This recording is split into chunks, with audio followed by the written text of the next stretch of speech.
The Faceless Man at the Petrol Station. One day, I was parking up at a petrol station.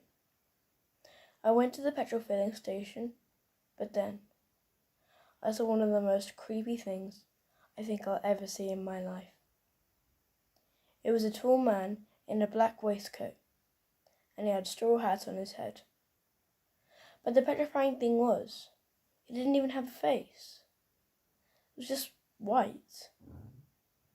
He stood there, not moving a muscle, staring into my soul. I knew this wasn't a good thing, and I should probably get out the petrol station as quick as I could.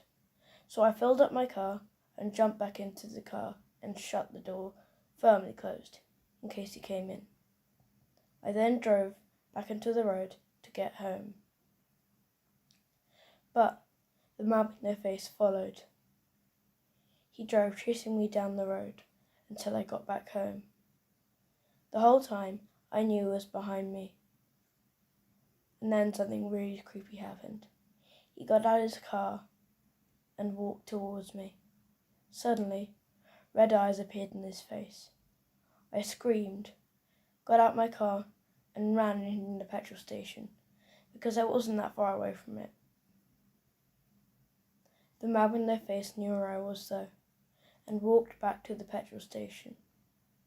The weird thing was though, he hadn't filled up his car one bit, so I was quite questioning why he was at the petrol station in the first place. But I didn't need to worry about that anymore.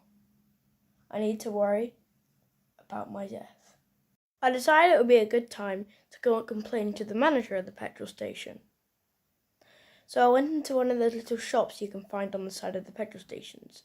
You know, like those cooperative food stores or something like that, and complained to the owner of that place. He said he didn't know what the heck I was talking about. So I just sighed and got back in my car and drove home. The whole time when I was driving home, the man with no face was still following me. But to be honest, I didn't much care anymore. I just wanted to get home and away from the petrol station.